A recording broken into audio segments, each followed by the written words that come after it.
पांचवें श्लोक से पढ़ेंगे। श्री भगवानुवाच बहूनि मे व्यतीतानि जन्मानि तव चार्जुन तान्यहं वेद सर्वाणि न त्वं वेत्थ परन्तप। अजोऽपि सन्नव्ययात्मा भूतानामीश्वरोऽपि सन् प्रकृतिं स्वामधिष्ठाय सम्भवाम्यात्ममायया। यदा यदा हि धर्मस्य ग्लानिर्भवति भारत अभ्युत्थानमधर्मस्य तदात्मानं सृजाम्यहम्। परित्राणाय साधूनां विनाशाय च दुष्कृताम् धर्म संस्थापनार्थाय संभवामि युगे युगे। जन्म कर्म च मे दिव्यम् एवं यो वेत्ति तत्त्वतः त्यक्त्वा देहं पुनर्जन्म नैति मामेति सोऽर्जुन।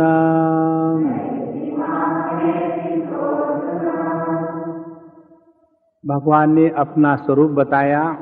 अजोपि सन अव्ययात्मा सन भूतानाम ईश्वरोपि सन।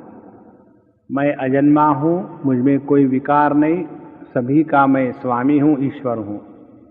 और अपने प्रकृति को अपने साथ रख करके जब जब मेरी मर्जी होती है, जब आवश्यकता होती है, किसी भी देश काल का बंधन न रख करके मैं अपने आप को पूर्ण रूप से प्रकट कर देता हूँ। और इस प्रकट होने का प्रयोजन क्या है? जो व्यक्ति धर्म के मार्ग पर चल पड़े हैं, उनके मन में यदि धर्म के प्रति आस्था कम हो गई तो वो अपने जीवन में आगे कभी नहीं बढ़ सकते। इसीलिए उनके जीवन में धर्म की आस्था बनाए रखने के लिए मैं अपने आप को प्रकट करता हूँ। और इसीलिए जहाँ अधर्म का उत्थान हुआ उसका नाश करना आवश्यक हो जाता है। इस प्रकार से साधु संतों की रक्षा के लिए और बुरे लोगों के विनाश के लिए मेरा अवतार होता है।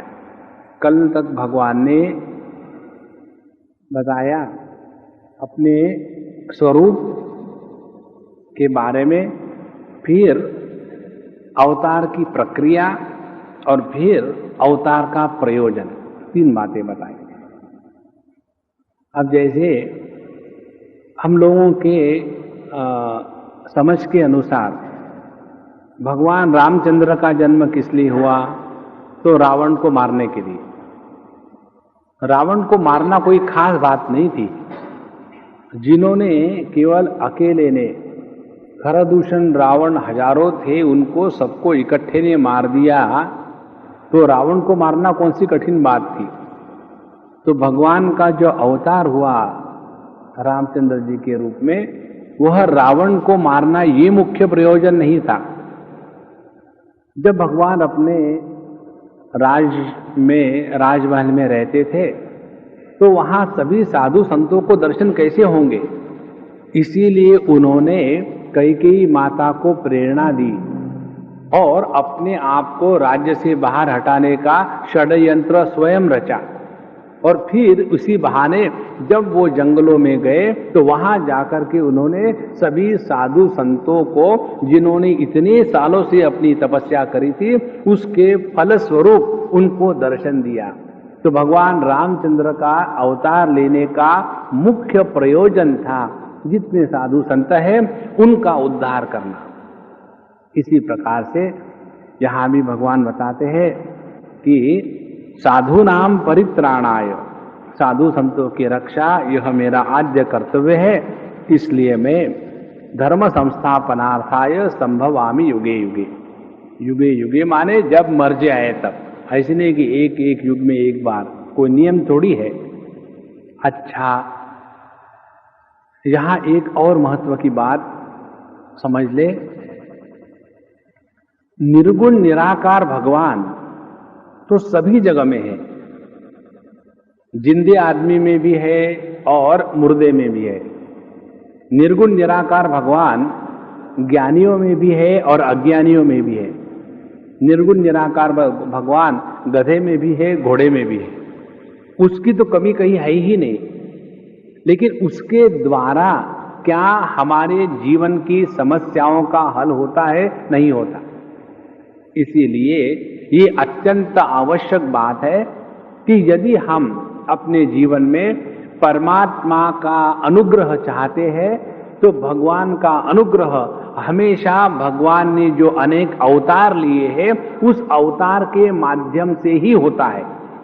जैसे ये उदाहरण हमारे स्वामी जी देते थे, भारत सरकार अपने देश पर चारों तरफ छाई हुई है, लेकिन यदि हमको अपने आप का कुछ भला कर लेना है तो भारत सरकार ने जो अवतार लिया है प्राइम मिनिस्टर के रूप में और चीफ मिनिस्टर के रूप में, चीफेस्ट मिनिस्टर के रूप में, तो इन रूपों में जो अवतार लिया है, जब उनके पास जाएंगे तब जाकर के हमको ये निर्गुण निराकार सरकार के द्वारा कुछ लाभ होगा।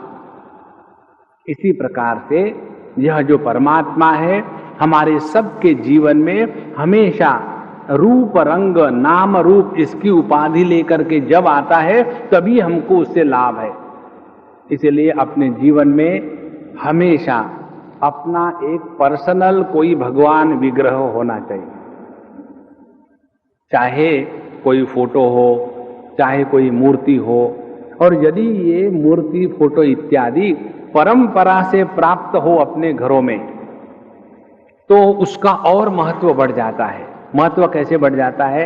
जैसे कोई समझो एक विग्रह है और वो विग्रह ऐसा है कि उसके नाक मुंह सब एकदम चिकने हो गए कि कई सालों से धो धो करके अब पता ही नहीं चलता कि उसका नाक कहाँ है, मुंह कहाँ है। लेकिन उसके साथ क्या जुड़ा हुआ है? ये जो भगवान है ना, ये इसका नाम है भगवान श्री कृष्ण, लेकिन दिखते तो नहीं है। बोले दिखे नहीं, लेकिन है यही। कैसे? बोले ये जो भगवान कृष्ण का विग्रह है हमारे घर में पिछले 15 पीढ़ियों से चल के आ रहा है। तो क्या हुआ?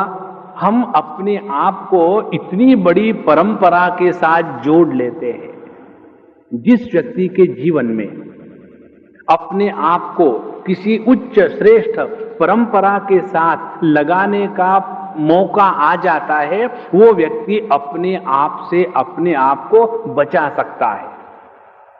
जैसे हम जब ये विचार करते हैं कि हमको सब स्वातंत्र्य है और कोई हमको रोक टाक करने वाला नहीं है और अनेक प्रकार के प्रलोभन सामने हैं, तो उस समय हमको कौन रोक सकता है? केवल हमारे मन में यह जो है कि हम ऐसे ऐसे माँ बाप के पुत्र हैं, हमारे घर में ऐसी ऐसी परंपरा है, हम ऐसे गुरु के चेले हैं। और ये जब पूरी परंपरा ट्रेडिशन इसके साथ जब हम अपने आप को जोड़ते हैं तो निंदनीय कार्य करने की आदमी को हिम्मत नहीं होती। और इसीलिए यह अवतार का जो सिद्धांत हमारे शास्त्रों में दिया है उसका मूल कारण यही है कि निर्गुण निराकार के चक्कर में बैठ करके हम अपने आप को धोखा देते हैं। तो यह भगवान के अवतार का कार्य हुआ। अब यही भगवान कितने प्रकार से हमारे जीवन में आता है। मातृदेवो भव, पितृदेवो भव, आचार्य देवो भव, अतिथि देवो भव।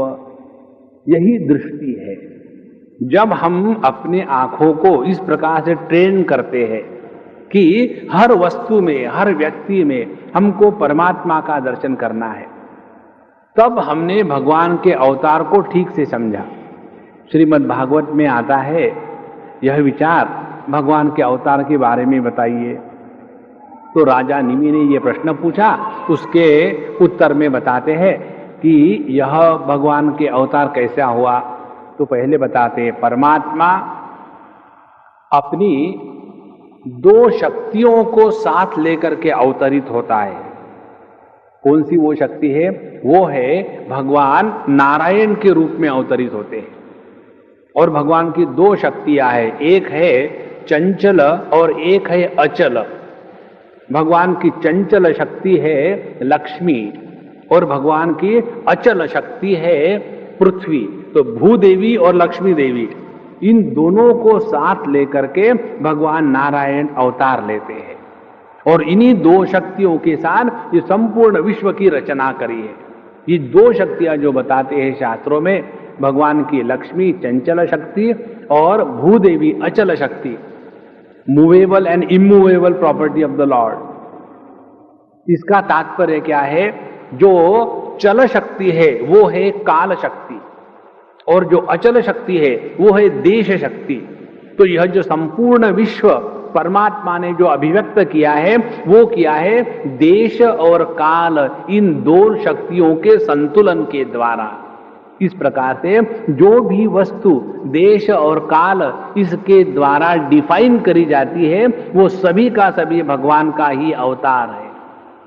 इस प्रकार से भगवान के अवतार की बात बताने के बाद भगवान आगे बताते हैं, मेरा यह जो जन्म है और कर्म है, भगवान भी कर्म करते हैं, हम भी कर्म करते हैं।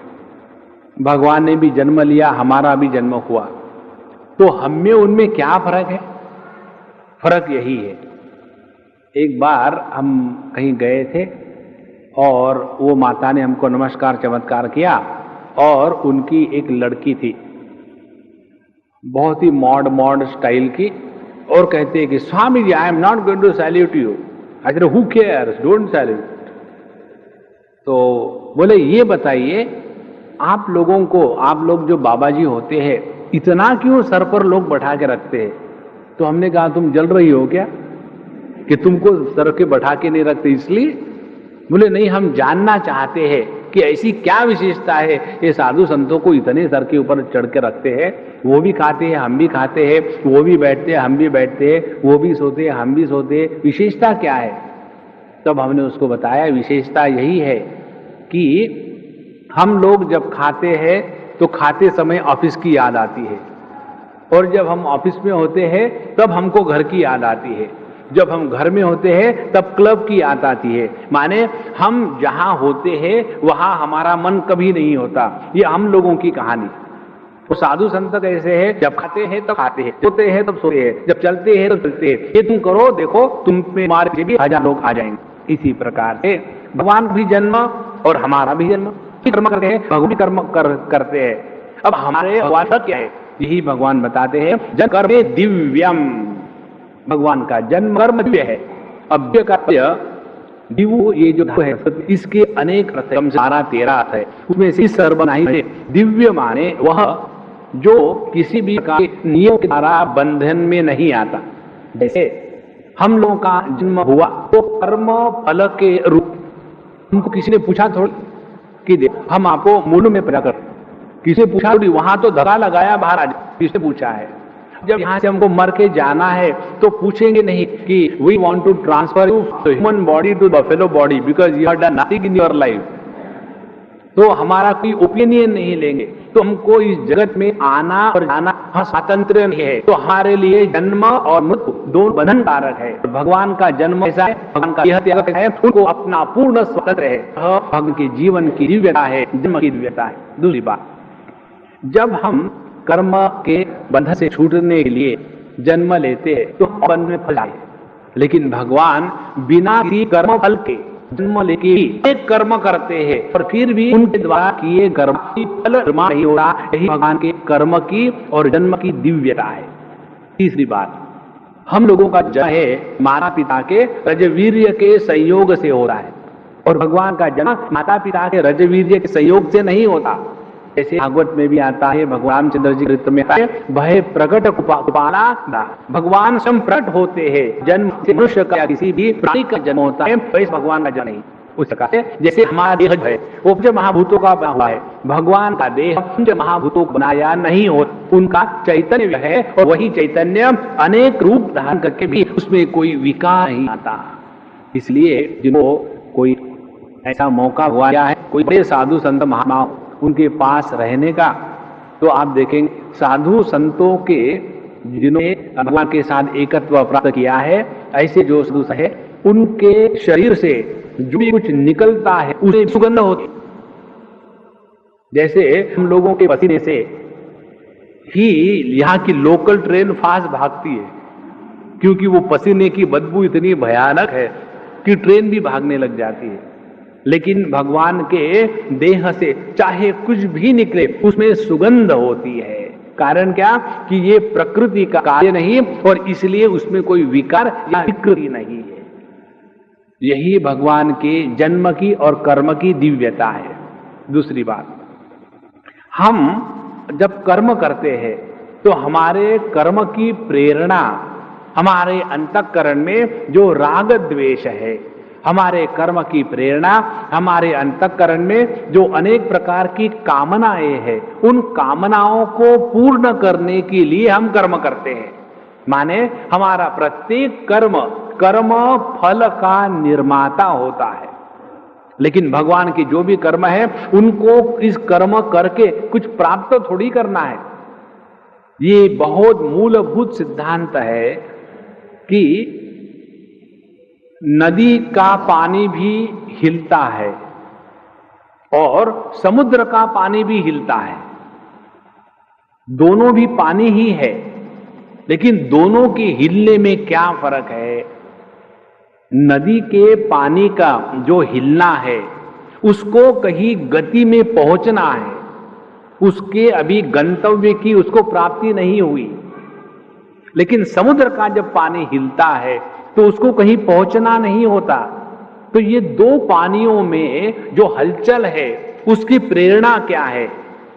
नदी के पानी की प्रेरणा है अपने अपूर्णता को मिटाने के लिए समुद्र के तरफ दौड़ना, और समुद्र के पानी के हिलने की प्रेरणा क्या है? अपने परिपूर्णता को अभिव्यक्त करने के लिए, मस्ती उखाड़ने के लिए समुद्र हिलता रहता है, उसको कुछ प्राप्तव्य नहीं होता। इसी प्रकार से हमारे जीवन में प्रयोजन, हमारे जीवन में प्राप्तव्य, हमारे जीवन में अपने गंदगी को मिटाना, इतने अनेक प्रयोजन है, लेकिन परमात्मा के जीवन का ऐसा कोई बंधा हुआ नहीं है। वो अपने स्वातंत्र से आते हैं और रहते हैं और चले जाते हैं। इसीलिए जन्म कर्म च मे दिव्यम, और भगवान के कर्म की और जन्म की दिव्यता ये है कि भगवान जन्म लेते हैं, लेकिन पहले बताया अजोपी सन, तो न जन्म के माने पैदा न होते हुए भी पैदा होते हैं। अजोपी सन, ये भगवान के जन्म की दिव्यता है। दूसरी बात, जन्म लेना माने विकार, लेकिन अव्ययात्मा विकारों को धारण करते हुए भी किसी भी विकारों के द्वारा प्रभावित नहीं होते, ये उनके जन्म की दूसरी विशेषता। और कर्म की विशेषता यह है कि भगवान ने किए हुए किसी भी कर्म का उनको लेश नहीं होता, क्योंकि भगवान के पास कर्म करने का जो कर्तृत्वाभिमान है वही भगवान के पास समहाउ है ही नहीं। एक बार हमको किसी ने पूछा, स्वामी जी भगवान को क्या देना चाहिए? तो हमने कहा किसी को भी, भगवान को क्या, उसको वो देना चाहिए जो उसके पास नहीं है। जैसे आप हमको पूछो कि स्वामी जी आपको क्या देना चाहिए, तो हम कहेंगे खाना, क्योंकि हमारे पास खाना नहीं है, भूख है, तो आप हमको खाना दे दो। उसी प्रकार से भगवान को क्या देना चाहिए? भगवान के पास जो नहीं है, भगवान के पास सब कुछ है, सिर्फ एक बात नहीं है। इस चीज में भगवान बहुत दरिद्री है, और वो है भगवान के पास अभिमान नहीं है, भगवान के पास अहंकार नहीं है, भगवान के पास कर्तृत्वाभिमान नहीं है। तो भगवान को कुछ देना ही है तो अपना अभिमान दे दे, बेचारे को थोड़ा तो टेस्ट आएगा।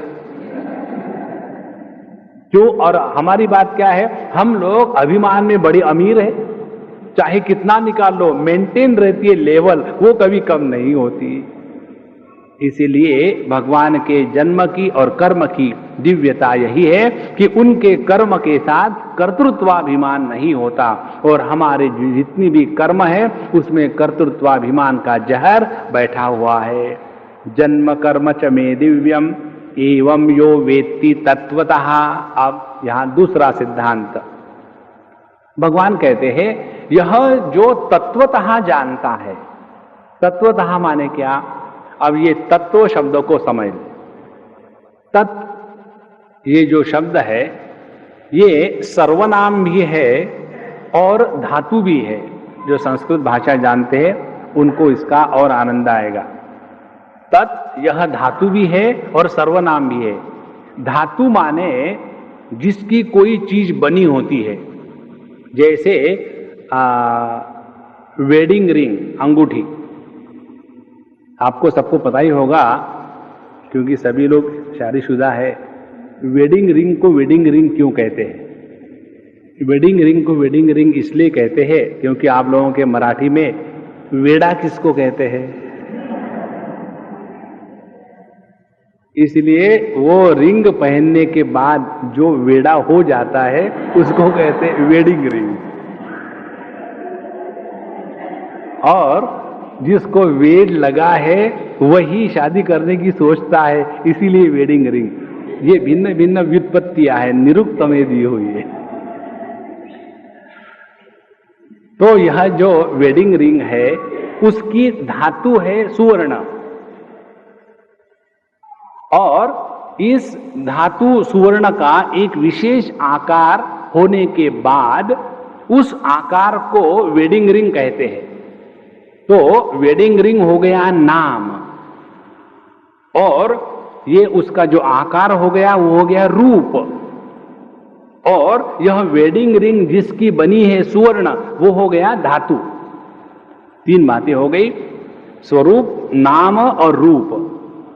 अब भगवान के तत्व की बात समझे।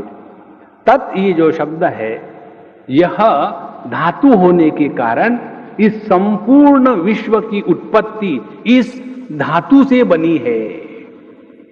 यह संपूर्ण जगत उसी एक तत्व की अभिव्यक्ति है।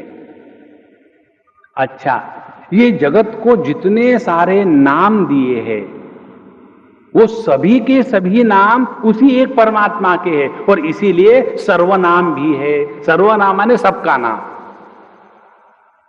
तो यह तत्वतः का तात्पर्य फिर ये हो गया कि तत्वतः माने जो इस संपूर्ण जगत का मसाला भी है, और जितने भी नाम है वो उसी प्रभु के हैं। इसीलिए जो मुझे, मेरे जन्म को, मेरे कर्म को तत्वतः जानता है, इसका तात्पर्य क्या हुआ? इस जगत में जो भी कोई नाम रूप है वह परमात्मा की अभिव्यक्ति है। देखो भैया, ये बहुत ही आवश्यक बात है समझने की। ये विचार कठोपनिषद में मिलता है, और कठोपनिषद की जितनी फिलॉसफी है वो सभी की सभी आखिरी के 2-3 मंत्रों में इकट्ठी करी गई है। वहां बताते हैं यमराज अपने शिष्य को कि परमात्मा की प्राप्ति हमेशा अस्तित्व रूप से होती है, और जिस जिस वस्तु को हमने जाना है, उस वस्तु को हमने हमेशा अस्तित्व रूप से ही जाना है। यदि हमने भगवान के रूप को, भगवान को अस्तित्व रूप से जाना है, तो यह जो अस्तित्व है वो है तत्व। और प्रत्येक अस्तित्व को हमने भिन्न भिन्न नाम दिए हैं, और जितने भी नाम दिए सर्वनाम, वो सभी के सभी नाम उसी एक परमात्मा के हैं। इस प्रकार से जो तत्वतः वेत्ति, जो तत्व से इस मेरे जन्म को और कर्म को और उसके दिव्यता को जानता है, उसकी क्या बात है? वेत्ति। और इसमें एक और महत्व की बात, वेत्ति माने ये केवल जानना मात्र है। देखो, जो बात ज्ञान के द्वारा प्राप्त होती है वो हमेशा प्राप्त रहती है और वो हमेशा उपलब्ध रहती है। जैसे उदाहरण के लिए,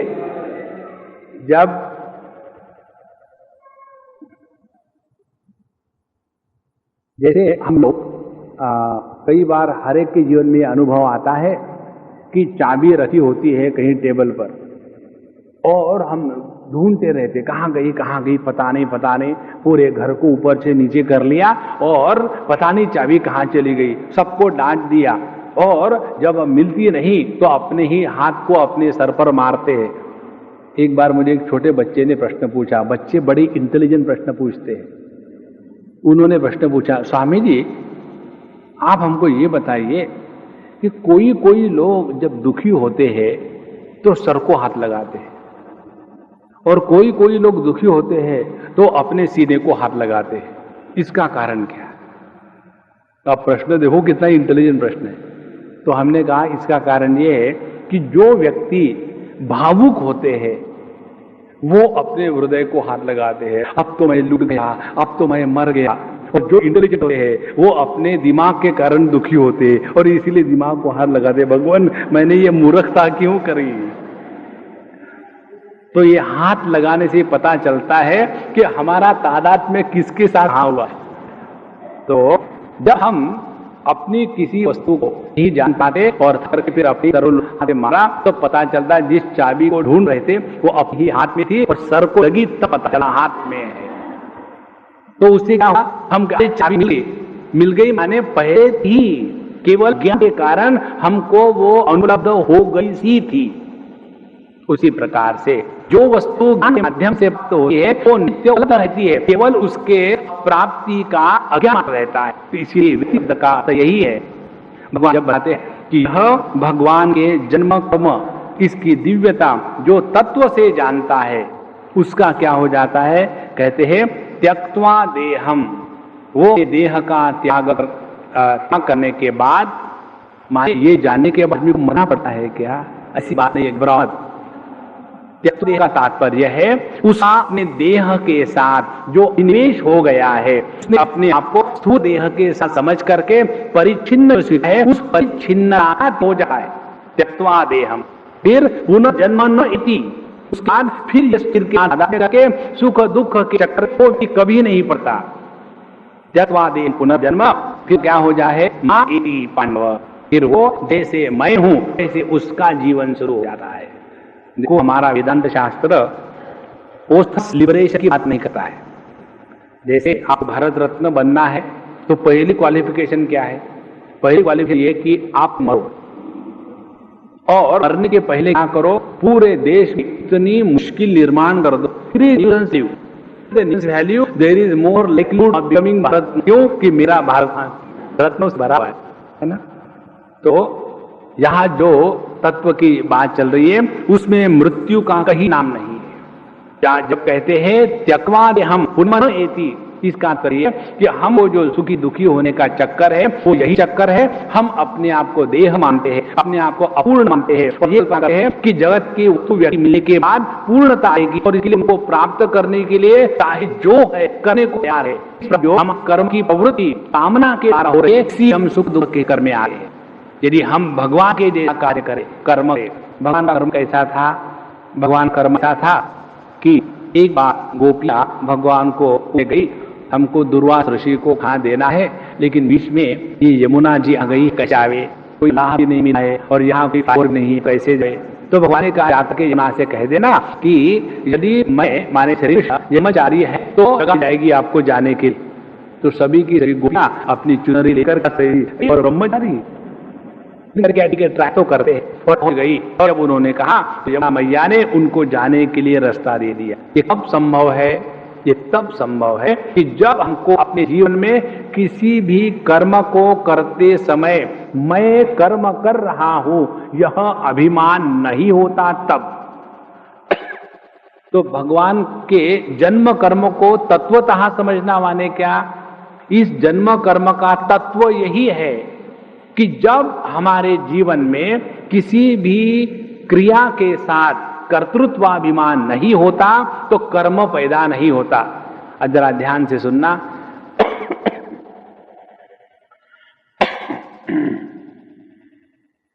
एक तो होती है क्रिया और क्रिया के साथ जुड़ता है अभिमान, तब उसको कहते हैं कर्म। तो कर्म किसको कहते हैं? क्रिया जमा कर्तृत्वाभिमान इक्वल टू बराबर है कर्म। और हम सबको कर्म फल मिलता है, क्रिया फल नहीं मिलता। कभी ये शब्द हम लोगों ने सुना थोड़ी है, बाप रे ये तो मेरा क्रिया फल है, ऐसा कोई नहीं कहता। कर्म फल है। तो एक्शन एंड डीड। तो कर्म यदि क्रिया के साथ कर्तृत्वाभिमान जुड़ने से बनता है तो हमको यदि अपने जीवन में कर्म से मुक्ति प्राप्त करनी है तो क्या करना? क्रिया को बंद नहीं करना पड़ेगा, क्रिया को चले। सिर्फ क्रिया के साथ हमने कर्तृत्वाभिमान जोड़ के रखा है, उसको हमको हटाना है। यही बात है सब कुछ। इतने सिद्धांत है कर्म के, उसका अल्टीमेटली ही तक आना है। और इसी को न समझने के कारण हम माँ बाप दुखी होते हैं। जैसे हम अपने बच्चों को लेकर के बड़े सिंसियरली दुखी होते हैं। दुखी होने का कारण क्या है? हमारे ही अपने डायलॉग। हम लोगों के डायलॉग क्या होता है? देखो बच्चे को इतना बड़ा किया, और हमने बच्चों को बड़ा किया माने क्या? उसकी उंगलियां रोज खींची क्या? उसके कान खींचे क्या? उसकी गर्दन को खींचा क्या? उसमें थोड़ी हवा भरी क्या? उठ लंबा हो जा? नहीं। हमारे करने से यदि उसको बड़ा होना होता ना तो हम कितने बार भूल जाते हैं बच्चे को खाना देने के लिए। वो कभी बड़ा हो ही नहीं सकता। वो तो भगवान की अच्छी मर्जी है कि हमारे बिना कहे वो बढ़ रहा है, नहीं तो हम भूल जाते कब का है पैदा पता नहीं, हो सकता है 4-6 साल पहले हो गया था। इसीलिए जब हम कहते हमने किसी को बड़ा किया, हमारे करने से आज तक कुछ नहीं हुआ। अब देखो हम लोग जिस जिस क्रिया के साथ कर्तृत्वाभिमान नहीं लगाते वहां पाप और पुण्य दोनों की निर्मित नहीं होती। ये हमारा सबका अनुभव है। जैसे समझो बोलते बोलते हमारी जिह्वा को हमारे दांतों ने काट लिया, तो पाप है कि पुण्य है? या पेट गड़बड़ कर रहा है, डाइजेशन ठीक नहीं है, पाप है कि पुण्य है? हम बूढ़े हो गए, पाप है कि पुण्य है? तो जिसके साथ कोई कर्तृत्वाभिमान नहीं होता उनमें पाप पुण्य की निर्मित नहीं होती। दूसरा उदाहरण, जब हम सोते रहते हैं और कई लोगों को सोने के बाद घूमने की आदत होती है अपने बिस्तर पर। एक बार मेरे दिमाग में बड़ी विचित्र कल्पना आई ऐसी कि हर एक को अपने अपने सपने आते होंगे। जैसे ब्रह्मचारी को क्या सपना आता होगा कि बढ़िया शादी हो गई, ब्रह्मचारी का सपना। और यदि कोई क्रिकेट प्लेयर होगा तो उसको सपना आता होगा कि मैंने छक्के मारे। उसी प्रकार से कोई फुटबॉल का प्लेयर होगा तो उसको कैसा सपना आता होगा। तो हम ऐसी कल्पना कर रहे थे कि समझो फुटबॉल प्लेयर जो है तो सो रहा है और सोते समय उसको रात को सपना आया कि उसको पेनल्टी कॉर्नर का टाइम मिला सपने में, और उसके बगल में उसका बच्चा सो रहा है। और उससे पेनल्टी कॉर्नर के लिए 1 2 3 लगा दिया। और लगा देने के कारण वो जो बच्चा था वो नीचे गिर गया। अब वो नीचे गिर गया तो उसको पाप लगेगा कि पुण्य लगेगा? कुछ नहीं। क्यों? कि कर्तृत्वाभिमान उसके साथ नहीं जुड़ा हुआ। उसके पति क्या है कि ये सिर्फ दिन ही लाते नहीं झाड़ते, रात को भी झाड़ते, बस ये तो नहीं है, और कुछ नहीं करेंगे। यदि वो जगत अवस्था में आके करके दिखाए, टांग तोड़ के रख देंगे हाथ में। तो सुषुप्ति अवस्था में कर्म के साथ कर्तृत्वाभिमान नहीं था। तात्पर्य है भगवान के जीवन के कर्म का जो दिव्यपन है उसका तत्व यह है कि ज्ञा के साथ कर्तृत्वाभिमान बनता है, वही दुख, वही पाप पुण्य, वही धर्म अधर्म, इसकी निर्मिति होती है।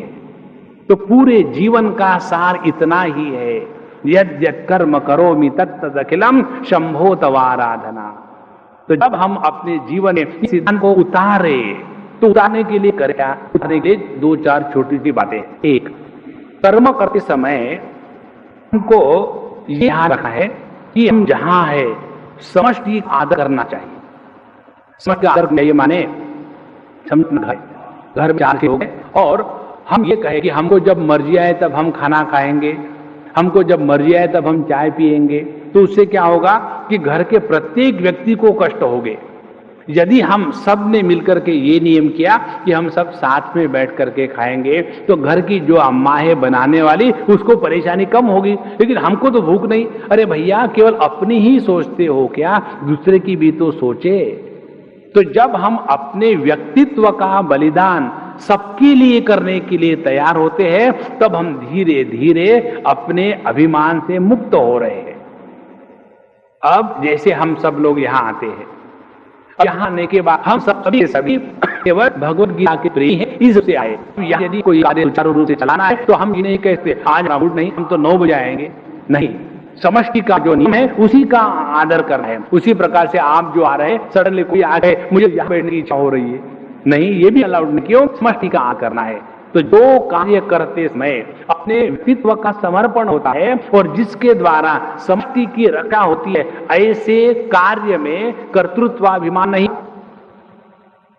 फिर से उदाहरण के द्वारा इसको समझ ले। जैसे एक सैनिक है और वो जाकर के युद्ध के मैदान में अपने देश के लिए शत्रु के सैनिकों को मारता है। मारने के कारण उसको सैनिक मार चक्र मिला। ये लोगों को मिलते हैं ना, कोई महावीर चक्र, स्टीयरिंग चक्र, टेक्निक चक्र, उस कार्य समझो सैनिक मार चक्र मिला।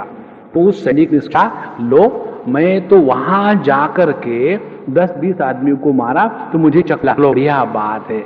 अब मैं जा रहा हूं घर और अपनी बंदूक लेके घर पहुंचने के बाद मार्केट में काफी लोग रहे, उसने निकाली बंदूक और मारा और खड़ा हो गया। और अब उसकी है कि उस समय जब मैंने मारा था तो मुझे शत्रु मार चक्र मिला था। अब देखते कौन सा मिलेगा। अपने जो कर्म किया था उसमें अपना अभिमान नहीं था, जो किया था वो देश के लिए किया था, इसलिए कर्तृत्वाभिमान उस कर्म के साथ ही था। इस कर्म के साथ कर्तृत्वाभिमान नहीं होता वो कर्म इतना श्रेष्ठ होता है कि उसका कर्म फल हमको नहीं छूता। इस प्रकार यदि हम ये सिद्धांत भगवान से सीख ले, भगवान कहते हैं त्यक्त्वा देहं पुनर्जन्म नैति मामेति सोऽर्जुन। हे अर्जुन, जिसने अपने जीवन में मेरे जैसा रहने का प्रयत्न किया है, भगवान ने क्या नहीं किया, लेकिन कभी भी ये क्लेम नहीं किया कि मैंने ये किया है। इसीलिए त्यक्त्वा देहं पुनर्जन्म नैति मामेति सोऽर्जुन। हे अर्जुन, ऐसा व्यक्ति फिर इस सापेक्ष जगत में दुखी नहीं होता। अब इसके बाद यह जो सिद्धांत बताया है भगवान के जन्म और कर्म की दिव्यता, इसको एक बार हम 2 वाक्यों में बताते फिर आगे जाए। भगवान के जन्म और कर्म की दिव्यता यही है, भगवान का जन्म किसी विवशता के कारण नहीं और भगवान के कर्म में किसी इच्छा की पूर्ति नहीं। जब हम अपने जीवन में विवश होकर के नहीं रहते बल्कि अपने जीवन में परमात्मा को अभिव्यक्त होने देते हैं। और दूसरी, जब हमारी कोई भी क्रिया किसी भी स्वार्थ को लेकर के प्रेरित होती, ये दो जो लेकर के चले तो हम भी भगवान के जैसे ही हो सकते हैं। तो ये तो बड़ा कठिन है, किसको मिला क्या भी ये कि ऐसी बात कर रहे। भगवान बताते हैं ऐसे कई लोग मेरे पास आ गए हैं। कौन कौन लोग आ गए हैं, अगला श्लोक। इसलिए एक बात समझ लो, भगवान का अवतरण पहले अपने हृदय में होता है, फिर बाहर होगा। धर्म संस्थापनार्थाय संभवामि युगे युगे। अब इसके बाद भगवान अपने ये अवतार की जो बात है उसके बारे में 9वें श्लोक में बताते हैं। कि जो 9वां श्लोक जो है बहुत ही अप्रतिम और सूक्ष्म है। जन्म कर्म च मे दिव्यम एवं यो वेत्ति तत्वतः त्यक्त्वा देहं पुनर्जन्म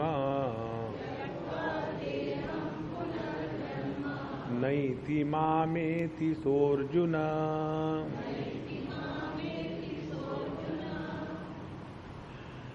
एवं यो वेत्ति तत्वतः, जो तत्व की दृष्टि से इस प्रकार से जानता है।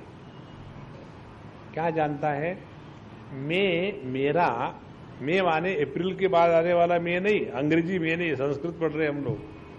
मैं, मेरा जन्म और कर्म दिव्य है। जो मेरे जन्म को और कर्म को और उसकी दिव्यता को समझता है। किस प्रकार से? जैसा मैंने पहले 3 श्लोकों में बताया है। अजोपि सन्नव्ययात्मा, ये भगवान के जन्म की कथा है।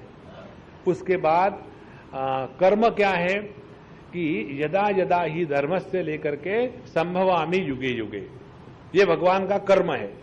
तो भगवान का जन्म और कर्म दिव्य है। एवं इस प्रकार से, किस प्रकार से? ये 2 श्लोकों के अनुसार जो तत्वतः जानता है। आप ध्यान से सुनना। एक तो बात होती है ऊपर ऊपर से जानना। कैसे ऊपर ऊपर से जानना? कि देखो जब भगवान का नाम लो ना तब मन में बड़ी शांति आती है। कहीं सत्संग में सुना और किसी को दे दिया और अपन खाली के खाली। माने भगवान का नाम लेने से हृदय में आनंद की अनुभूति होती है। ये जब तक हम स्वयं अनुभूत नहीं करेंगे तब तक के हमारे शब्दों में शक्ति और अर्थ नहीं निकलता। एक बात समझ लेना संतो, जिन शब्दों के पीछे अर्थ की अनुभूति नहीं होती उन शब्दों का प्रभाव हमारे अंतःकरण पर नहीं पड़ता, और जिन शब्दों के पीछे अर्थ और अनुभूति जोड़ी हुई होती है उन्हीं शब्दों का प्रभाव हमारे हृदय पर पड़ता है। और इसीलिए हम लोग मंत्र लेने के लिए जब महात्मा के पास जाते हैं, अभी मैंने कल परसों एक व्यक्ति का फोन आया, स्वामी जी आप हमको मंत्र दो। तो हमने कहा कि कौन सा चाहिए बताओ, काफी टाइप अपने पास अवेलेबल है।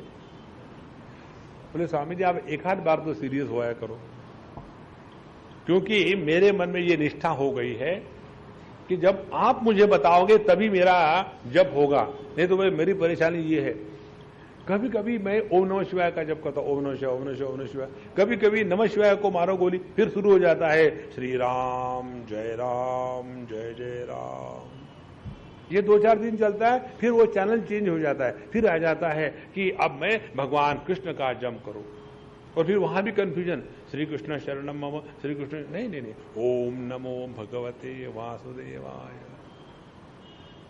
इस प्रकार से मेरे दिमाग में इतनी खिचड़ी हो गई, अब कौन सा मंत्र स्वीकार करूं?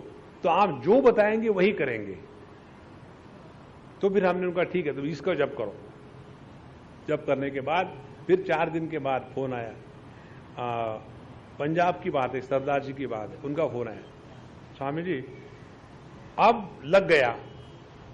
एकदम गांव का ठेठ व्यक्ति है, हमको पता नहीं कहां से वो हमारे पीछे पड़ा है या हमारे से इतना प्रेम करता है। हमने कभी उसको देखा नहीं, कुछ नहीं, कुछ नहीं। कम से कहीं भी हो, मैं हिंदुस्तान में हो, बाहर में हो, वर्ल्ड में कहीं हो, वो वहां से मुझे फोन लगाता है और कहता है, स्वामी जी पिछले 3 दिनों से भगवान का शब्द बड़ा अच्छा सुन रहा हूं, बड़ा मजा आ रहा है, आशीर्वाद करते रहो, भूलना मत, और फोन रख देता है। अब उसके बाद जब हमने उसको बताया ठीक है तुम ये जब किया करो, तो उसके बाद कहता है, स्वामी जी अब मेरे मन से जो कंफ्यूजन था कि इसका करूं कि उसका करूं कि ऐसा करूं वैसा करूं, निकल गया। देखो, जब भगवान कहते हैं जन्म कर्म च में दिव्यम एवं यो वेति तत्वतः, एक बात होती है ऊपर ऊपर से समझना और दूसरों को बताना, दूसरी बात होती है उसको समझने के बाद जीवन में उतारना और उतारने के बाद दूसरों को बताना, उसको कहते तत्वतः। तत्व वो होता है कि जिसमें कोई आकार नहीं होता, जिसमें कोई आकार नहीं होता उसमें कोई प्रकार नहीं होता, जिसमें कोई प्रकार नहीं होता उसमें कोई विकार नहीं होता, जिसमें कोई विकार नहीं होता उसके संस्कार की कोई जरूरत नहीं है। देखो, सब जितने भी कार वाली चीजें हैं एकदम बेकार हो जाती। और इसीलिए तत्वतः का तात्पर्य क्या है? तत् माने परमात्मा, त्वम माने आप, वह परमात्मा ही अपना स्वरूप है, इस प्रकार से जानना माने तत्वतः जानना। तो जन्म कर्म च में दिव्यम एवं यो वेत्ति तत्वतः, एक तो बात ये हो गई। अब भगवान के जन्म की और कर्म की क्या दिव्यता है? वैसा तो जन्म और कर्म हम भी करते हैं, तो हमारे जन्म कर्म दिव्य नहीं है, लेकिन परमात्मा के जन्म कर्म दिव्य है। इसका तात्पर्य क्या है? अब देखो, पहले जन्म की बात लेते हैं। हम जब जन्म लेते हैं तो हमको किसी ने पूछा नहीं, excuse me, we want to send you to Bihar to be born in Patna in a pothole. कोई भी हमको पूछता नहीं, वहां धक्का दे करके हमको इस जगत में भेज दिया है। माने हम इस जन्म में जो इस जगत में जो जन्म लेते हैं उसमें हमारा स्वातंत्र्य जीरो है, कुछ भी नहीं है। लेकिन भगवान जब इस जगत में जन्म लेते हैं तो उनका स्वातंत्र्य है। क्यों? कि संभवामि, वो अपने आप को अभिव्यक्त करते हैं।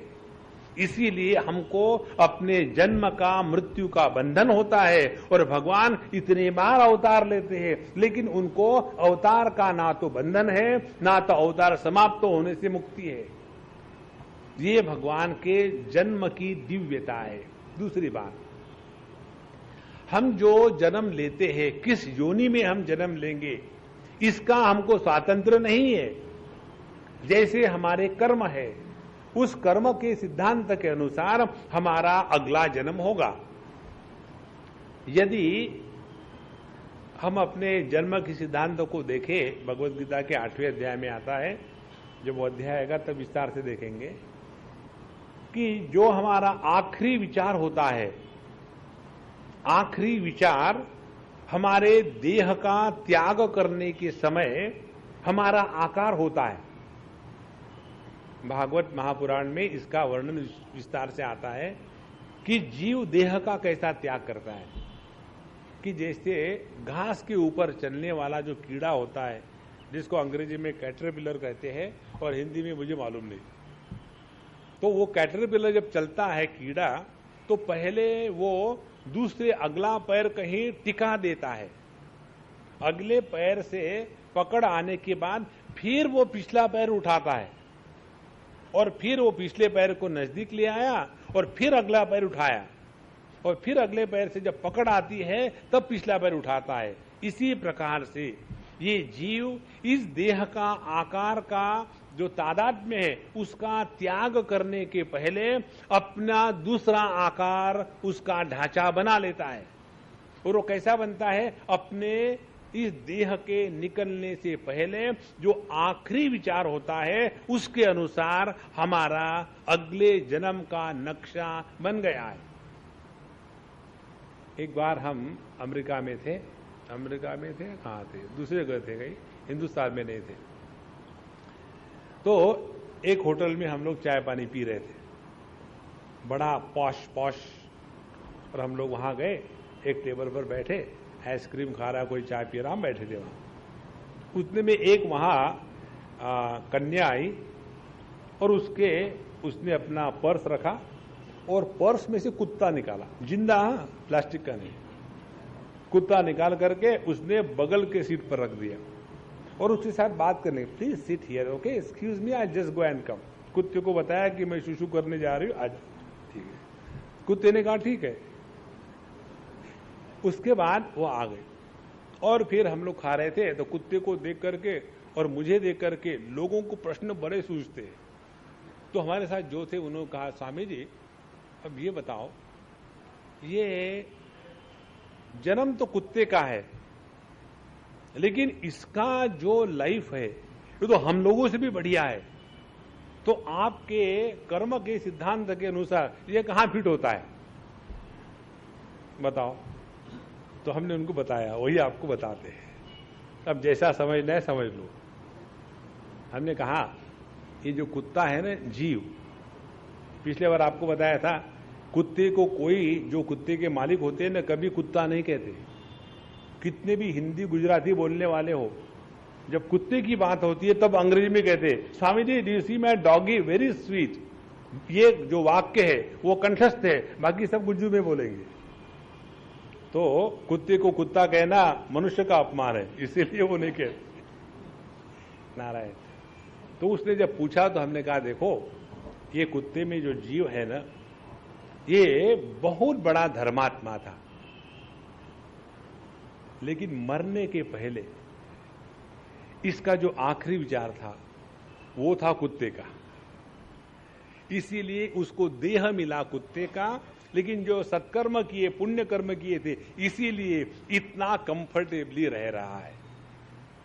तो हमारा जो जन्म होता है वो हमारे अंतिम विचार के अनुसार, जो हमारा मन जो आकार धारण कर लेता है, उस आकार के अनुसार हमारा अगला जन्म फिट होता है। उसमें हमको स्वातंत्र नहीं है। समझो किसी व्यक्ति को मरने के पहले आखिरी विचार यह आया कि काश मैं चिकन अब खा सकता हूं, यह भी विचार पूरा नहीं हुआ, काश मैं चिकन, और मर गया, तो अगला जन्म कौन सा होगा? कौ। अगले जन्म में वो चिकन ही बनेगा, क्योंकि आखिरी विचार वही था। इसीलिए हमारा जो जन्म है उसमें हमारे संस्कारों का प्राधान्य और उस संस्कारों का बंधन हमें है, और उसको लेकर के हम जन्म लेते, लीला सवारते हैं, तो उनको मुक्ति नहीं है।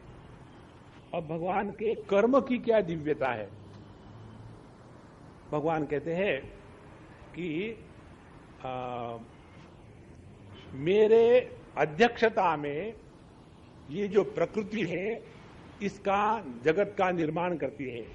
मयाध्यक्षेन प्रकृति ही सूजते सचराचरम। हे अर्जुन, मेरे ही अध्यक्षता में ये पूर्ण प्रकृति अपने जगत को बनाती रहती है, लेकिन मेरा उसके साथ कोई संबंध नहीं। जैसे इसमें भी भगवान कहेंगे, इसी अध्याय में आता है कि तस्य कर्तारम अभिमाम विद्धि अकर्तारम अव्ययम। मेरे कर्म का सौंदर्य ये है कि मैं कर्म करता हूं, लेकिन कर्म का कर्ता कभी नहीं बनता। ये कर्म से अपने को छुटकारा पाने का एकमात्र तरीका है। ध्यान से सुनना, जिस कर्म के साथ कर्ता निर्माण नहीं होता वो है दिव्य कर्म, और जिस अच्छे कर्म के साथ कर्ता का निर्माण हो जाता है वो है बंधनकारक कर्म। तो भगवान के कर्म की दिव्यता यही है कि वो कर्म हो रहे हैं, लेकिन मैं ये कर्म कर रहा हूं, ये कर्तृत्वाभिमान भगवान के कर्मों के साथ जुड़ा नहीं होता। यही भगवान के कर्म की दिव्यता है। देखो ये श्लोक ऊपर से दिखने के लिए भिन्न है, अंदर का मतलब और गहरा है, ठीक समझ लेना। तो कहते हैं जन्म कर्म च मे दिव्यम एवं यो वेत्ति तत्वतः, इस प्रकार से। अब भगवान के कर्म की दिव्यता का दूसरा स्वरूप, भगवान को किसी भी कर्म से किसी भी प्रकार की कोई अपेक्षा नहीं है। जब हमारे जीवन में अपने कर्म के अनुसार जब हमको फल मिलते हैं तो अच्छा हो गया तो हम भगवान को, भगवान थैंक यू वेरी मच। तो भगवान is not excited by our thanks. और जब कुछ हमारे जीवन में बुरा हो जाता है हम जाकर के भगवान को गाली देते हैं। एक सज्जन आज मुझे मिले, बोले स्वामी जी मैं भगवान के साथ कई बार झगड़ा करके गाली देता हूं, ठीक है ना? हमने कहा जब तक भगवान के साथ है तब ठीक है, मेरे साथ मत करना। देखो व्यक्ति का कैसा कैसा भाव होता है। तो बोले इसका कारण ये है कि मैंने भगवान को भगवान के रूप में स्वीकार नहीं किया। किस रूप में स्वीकार किया है? बोले भगवान को मैंने दोस्त के रूप में स्वीकार किया है। तो दोस्तों के साथ झगड़ा नहीं करते क्या? हम उनके साथ झगड़ा करते हैं। तो भगवान के कर्म फल के साथ किसी भी प्रकार का अपेक्षा का भाव न होने से, कर्म फल की अपेक्षा न होने से उनके कर्मों के द्वारा उनके हृदय पर किसी प्रकार का लेश नहीं होता। तो दो प्रकार से कर्म के साथ हम लोगों का संबंध है। एक संबंध होता है कर्म करने के पहले कर्तृत्वाभिमान की जागृति, कर्म होने के पश्चात कर्म फल की अपेक्षा। जिस कर्म के साथ कर्तृत्वाभिमान पहले और बाद में कर्म फल की अपेक्षा, ये दोनों चीजें हमको कर्म के बंधन में डाल देती है। भगवान के कर्म की दिव्यता ये है कि उनके कर्म करने के पहले कर्तृत्वाभिमान का संबंध नहीं है और कर्म होने के पश्चात कर्म फल की अपेक्षा नहीं है। यही उनके कर्म की दिव्यता है। और उनके जन्म की दिव्यता क्या है? वो जन्म लेते हैं अपने स्वतंत्रता से, हम जन्म लेते हैं जबरदस्ती से। देखो अब ये दो बातें बताने के बाद कहते हैं एवं यो वेत्ति तत्वतः। इस शब्द पर हम फिर से आएंगे बाद में। एवं यो वेत्ति तत्वतः, जो मेरे जन्म और कर्म को, ये दिव्य है, इसको तत्वतः जानता है। कहते हैं त्यक्त्वा देहम पुनर्जन्म न एति। ऐसा जो जानता है वो इस देह का त्याग करने के बाद फिर उसका जन्म नहीं होता।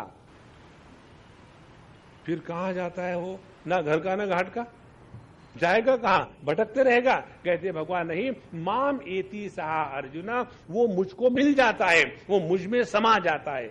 अब यहां ध्यान से सुनना। आपने किसी एक वस्तु को जाना, जैसे आपने मोहन को जाना कि मोहन अमुक अमुक ऐसा ऐसा है, और मोहन को जानने के बाद सोहन ने आपको धन्यवाद किया, तो मोहन और सोहन ये दो नाम है, लेकिन दोनों के पीछे व्यक्ति एक ही है। दूसरा उदाहरण ले लो कि जब हम बात करते हैं किसी व्यक्ति की, ये वो अमुक अमुक के जामात बड़े स्मार्ट है, उन्होंने इंडस्ट्री में काफी तरक्की करी है। दूसरा बात करता है मुझे उसकी जामात की मालूम नहीं बात, लेकिन मेरा भी लड़का अच्छा है, अच्छा करता है। फिर पता चलता जो लड़के की बात कर रहा था, जो जामात की बात कर रहा, दोनों एक ही है। उसी प्रकार से भगवान कहते जब मेरे कर्म का जन्म, मेरे कर्म और जन्म, इनकी दिव्यता कोई जानता है तो वो पुनर्जन्म को प्राप्त नहीं होता। माने वो और मैं ये दोनों भिन्न नहीं है, ये इसका तात्पर्य है। तत्वतः जानना माने अपने स्वरूप से पहचानना। अब देखो हमारा जन्म दिव्य कैसा है और उसी जन्म को हम ऑर्डिनरी कैसा बनाते हैं। हमारा जन्म दिव्य कब होता है? जब हम सच्चिदानंद परब्रह्म परमात्मा स्वरूप अपने अद्वितीय स्वरूप का त्याग करके अपने ही द्वारा निर्माण की गई इस अष्टधा प्रकृति में प्रवेश करते हैं, उसके बाद इस उपाधि के साथ हम ही तादात्म्य करते हैं। और जहां तादात्म्य हो गया, उस तादात्म्य के कारण वही परमात्मा जीव बन जाता है। माने जीव का असली स्वरूप है परमात्मा। 15वें अध्याय में भगवान कहते हैं, ममई मांशो जीवलोके जीवभूत सनातनः। तो जहां ये जीव ने अपने आप को तत्वतः पहचाना है कि मैंने ही इसका निर्माण किया है और मैंने ही इसमें प्रवेश किया है, इसीलिए ये मुझे गुलाम नहीं बना सकते। अब देखो, इसको समझने के लिए एक उदाहरण ले लो। हम ही किसी के साथ दोस्ती करते हैं। किसी ने हमको, डॉक्टर लिखिन are make friendship with mister Gupta, nobody tells us. हम दोस्ती करते हैं। दोस्ती करने के बाद उसमें उलझ जाते हैं। उलझ जाने के बाद हम ही दुखी होते हैं। तो हमने ही सब संसार निर्माण किया। संसार निर्माण करने के बाद उसमें हमने ही प्रवेश किया और हमने प्रवेश करने के बाद फिर हम ही दुखी होते हैं। यही कहानी है परमात्मा का जीव के रूप में नीचे आने की। इसीलिए ममई मांशो जीवलोके जीवभूत सनातना। तो यही जो परमात्मा संकल्प से लेकर के इस जगत का पूरा निर्माण किया और जगत का निर्माण करने के बाद प्रत्येक देह में परमात्मा ने प्रवेश किया और प्रवेश किया जीव रूप से, ये हो गई ईश्वर की सृष्टि। और ये ईश्वर की सृष्टि में आने के बाद फिर ये जो जीव है ये अपनी सृष्टि प्रारंभ कर देता है। जैसे भगवान ने बनाया आदमी और औरत, और आदमी ने बनाया पति और पत्नी। आदमी और औरत कभी दुखी नहीं होते, पति और पत्नी कभी सुखी नहीं होते। ये पति पत्नी है कहां? ये भगवान के बनाए नहीं, ये अपने बनाए हैं। इसलिए जितना हमारा ध्यान तत्व की तरफ रहेगा, उतना हम अपने स्वरूप को समझेंगे और उतना भगवान का स्वरूप अपना ही स्वरूप है ये समझ में आएगा। इसलिए महाराज, ये भगवान की बड़ी सरल बात है। यदि मेरे कर्म को, मेरे जन्म को तत्वतः जानो तो तुम मुझे प्राप्त हो जाओगे, क्योंकि तुम और मैं दो भिन्न वस्तु नहीं है। इसको कहते हैं हमारे वेदांत की शास्त्र की भाषा में ब्रह्मात्मैक्य बोध। हमने साधना शुरू कर दी है भगवान के चिंतन करने की। भगवान का चिंतन हम कैसा करते हैं? पहले भगवान का चिंतन करते हैं जगत के रूप में, फिर भगवान का चिंतन करते हैं जीव के रूप में कि मैं कौन हूं। तो जगत का जब चिंतन करना शुरू कर दो तो उसका जो अधिष्ठान है सद्वस्तु, उसको हम पहुंच जाएंगे। जब हम जीव के स्वरूप का चिंतन शुरू कर दो तो जो जीव का स्वरूप है चिद वस्तु, उसके पास पहुंचाएंगे। और जब हम ईश्वर के तत्व का चिंतन करेंगे तब पता चलेगा ईश्वर कोई हमसे भिन्न नहीं है। जब हम अपने उपाधि के गुलाम बनते हैं तब जीव है, और जब हम अपने उपाधि को अपने कंट्रोल में रखते हैं तब हम ही ईश्वर है। ऐश्वर्य है प्रकृति को नियंत्रण में रखने में। हमारा नियंत्रण अपने पर कितना है? 0%। हम रोज निर्णय लेते हैं कल सुबह से 4 बजे उठेंगे। सुबह हो भी जाती है, 4 बज भी जाते हैं, हम उठ भी जाते हैं, फिर सो भी जाते हैं। कारण क्या है? नियंत्रण नहीं है। तो जितना हमारा अपने उपाधि पर नियंत्रण रहेगा उतना हमें ऐश्वर्य जागृत हो जाएगा। और जब नियंत्रण 100% हो जाता है तब हम जो कहेंगे संकल्प सिद्धि अपने आप आ जाती है। इसीलिए भगवान जब कहते हैं मेरे जन्म और कर्म की दिव्यता को जो तत्वतः जानता है वो ये समझ में लेता है कि मैं भी वही परमात्मा स्वरूप हूं। तो भगवान के जन्म की दिव्यता अपने जीवन में लाने के लिए क्या करना है? ऐसा जियो कि मरना न पड़े, और ऐसे मरो कि फिर पैदा न होना पड़े। कैसे मरो कि फिर पैदा न होना पड़े। हम लोगों को मरना भी तो ठीक नहीं आता। 5 मिनट में 25 बार मरते। चाय में चीनी कम हो गई, मर गए। बीच में भीड़ ज्यादा हो गई, मर गए। थोड़ा कहीं लेट पहुंच गए, मर गए। और मरने की एक्सपर्ट होने के कारण हमको मरने का डर भी नहीं लगता। 2-2 मिनट में मर रहे। देखो, असली मरना किसको कहते हैं? असली मरना वो है कि जिस मरने के बाद फिर मृत्यु का डर कभी नहीं आता।